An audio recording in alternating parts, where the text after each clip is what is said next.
Okay, my name is Errol Winn, and this is the first part of the video showing some testing for the PID controller that I'm working on for my project.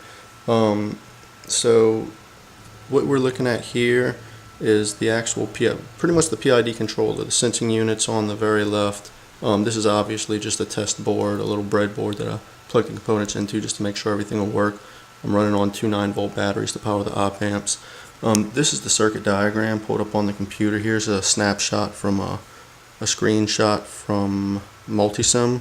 I tested it in Multisim, but I actually couldn't get everything to work, so the actual circuit I'm going with is a tiny bit different, but close enough. I'm going to go ahead and use this to show you what everything's supposed to do. So basically, in the circuit we have the sensing unit on the very left there. It's a bridge configuration of resistors.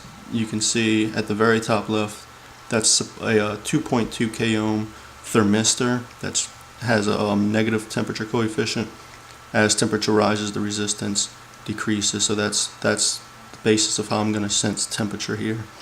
On the left side, on the right side, I'm sorry, that's a 10 k ohm potentiometer. That's going to control the set point.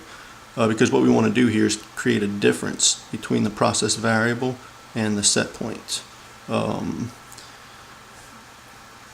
We don't necessarily want to create a difference. We want to control the difference. But so we're going to basically set the potentiometer to where we want the process variable to be, and then the PID controller, all this stuff, is going to send information to the actuator to get that process variable as close to the set point as possible.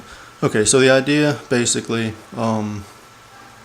we use the voltage divider rule to create two voltages at both the process and the set point. Those voltages are fed into an error amplifier. Let's forget the buffer for now. That's just used to isolate the two parts of the circuit.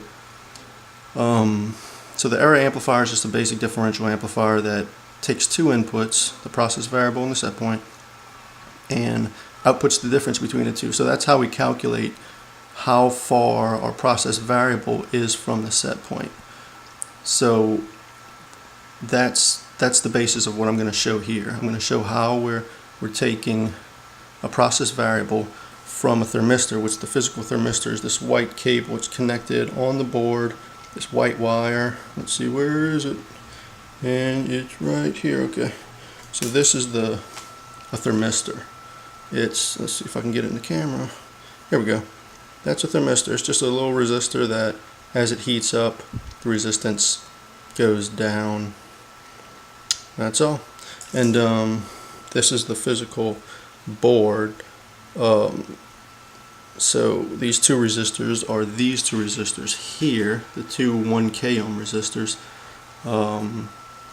The thermistor and the potentiometer. This is the potentiometer. Sorry, I'm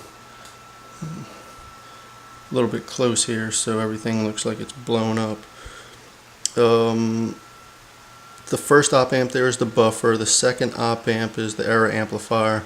The third op amp is the proportional controller and the PID controller, and that one is just another buffer. But I'm going to show you where I have the leads connected, the output of the error amplifier, so that I can demonstrate how that amplifier is outputting the difference between the process variable, which is the voltage created by a varying temperature from the thermistor, and the set point. So we're going to be able to show you the difference. I'm going to demonstrate that now. I have a multimeter connected to the output of the error amplifier, which is pin 6 there. You can see that it's going through that resistor there, and to ground, which this is my ground on my circuit board. Now if I come over here, sorry, I cut myself while I was doing something earlier, so I have a band-aid on my hand. Let's see, if I come over here and set the set point using the potentiometer, you can see this value changing. We're going to go ahead and get it to 0, because that means the set point and the process variable are pretty much equal at that point. Alright, there we go. So pretty much they're equal now. And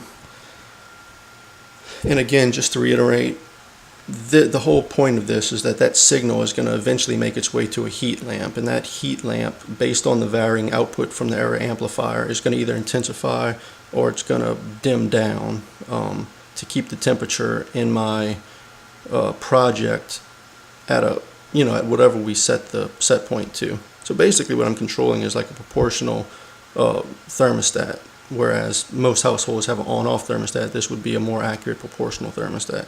You could think of it that way.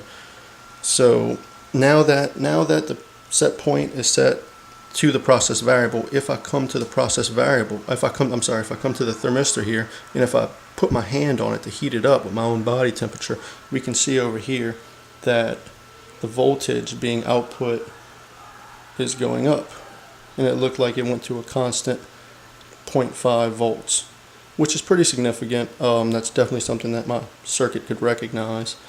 Plenty enough voltage, and if I take my hand off of it and let it cool down, we'll see that value slowly. It's making a liar out of me.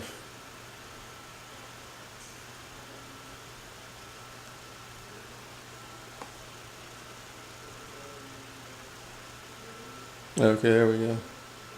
What's it doing? Okay, there was some lag there, I guess.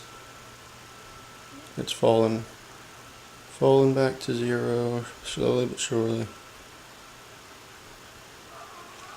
And there we go. So that's pretty much it. That's just the first part I wanted to demonstrate with my project. Thank you.